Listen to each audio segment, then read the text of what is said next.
Okay, hello everyone once again, and welcome back.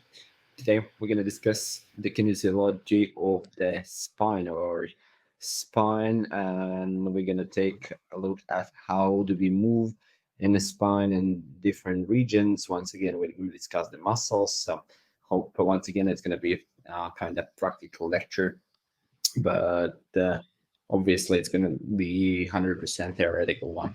Okay, so let's move into anatomy once again. What do we have from the perspective of anatomy? Let's be a little bit academic once again and break down the axial skeleton in a way that makes practical sense for us people involved in movement. So the axial skeleton consists of four key structures. So we have skull, called cranium as well, vertebral spine, ribs, sternum, all in together. It makes our spine. And now here's something really important for understanding movement. The axial skeleton connects to the appendicular skeleton. We already discussed this during the shoulder section. So we have also our lower extremities. So we have two connection spots.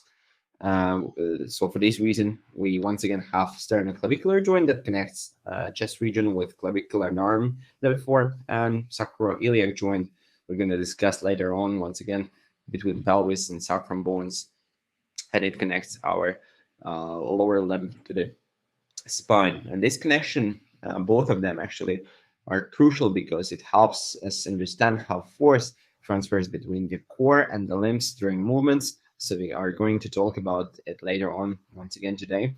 And when we're describing anatomical directions relative to the axial skeleton, we need to be precise with our terminology to communicate effectively with sport-related professionals, healthcare professionals, and other people involved.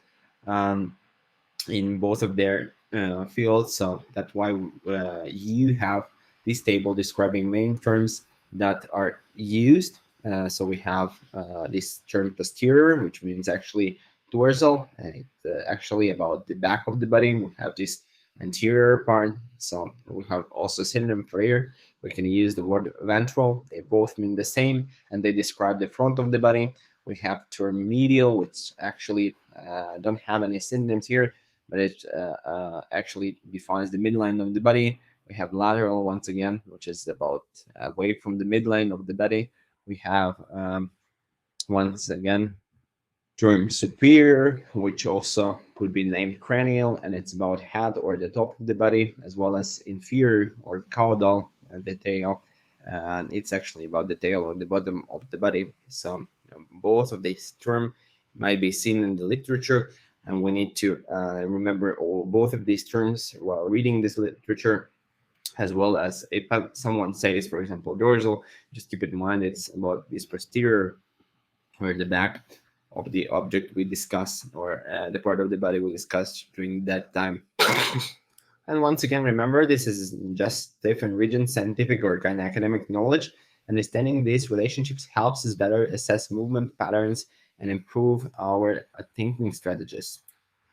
So, talking about spine, we have different spinal curves, so called reciprocal curvatures in the sagittal plane or anatomical position. And in cervical and lumbar regions, we have so called lordosis. So, it's a convex and anterior part and concave and posterior part.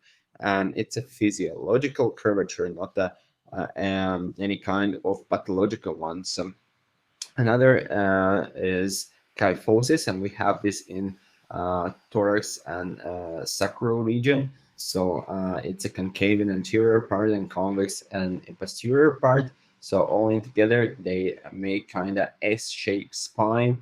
And these curves aren't just for show; they're absolutely crucial once again for load distribution and movement, and they really fit into how do we move in different parts of the body. So when we're talking and trying to separate these curvatures into blocks, we know that our spine consists of 32 vertebrae on average with five different segments. So we already mentioned cervical spine. It has seven cervical vertebrae. Thoracic spine has 12 thoracic vertebrae. Lumbar spine has five lumbar vertebrae. We have sacrum, which consists of five sacral vertebrae fused in together. as well as four axial vertebrae at the bottom. They are also fused.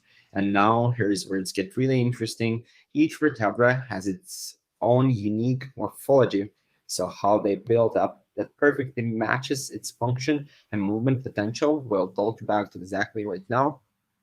And we're going to start with just describing common osteologic features, how common vertebrae are built. And we know that actually we have vertebral body, where now in this line T6 and T7 is written. One is a marker of the segment level. T means thoracic, and number is just the level of it. We learned already that there are 12 thoracic vertebrae, so it's in the middle. And we also call in Latin this body of the vertebra corpus, or corpus vertebra. Think of it as a weight-bearing cylinder of the vertebra with its trabecular core, so bone core. And between these vertebral bodies, we find the intervertebral discs we are all probably familiar with. We also call it discus intervertebralis in Latin, which is really shock absorbers made of cartilage and fibrous tissues. And they start appearing from C2 downwards. So in between C0 and C1, we don't have any disc. We're going to have a little bit different structures. We're going to discuss them as well today.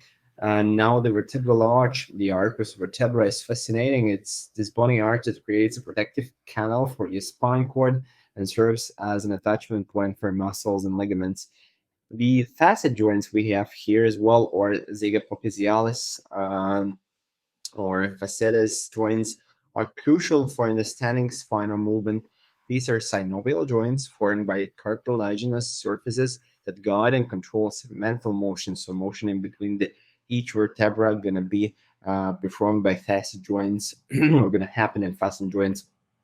And let's not forget about the processes. We have the transverse processes, or processus transversus, coming out sideways, where the muscles and ligaments attach, and the spinous process, or processus spinosus, projecting backwards, which you can actually feel when you run your hand down some spines. All of this brilliant design protects your spine cord through the vertebral foramen, or foramen vertebrale. You can see on the right side. So these are main structures of almost all vertebrae, and we're also going to take a look at these different ones later on during our lectures.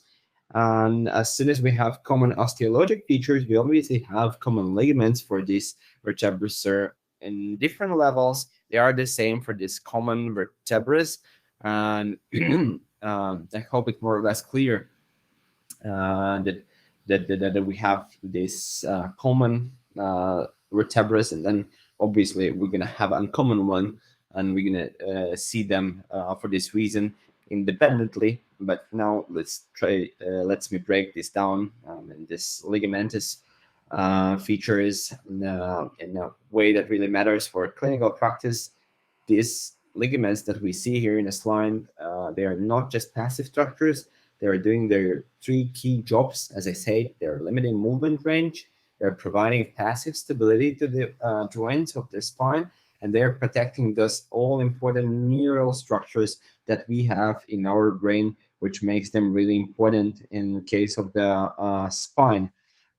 We have a few key players, let's say here. So the ligamentum flavum, you can see on the left side, which is a kind of yellow one.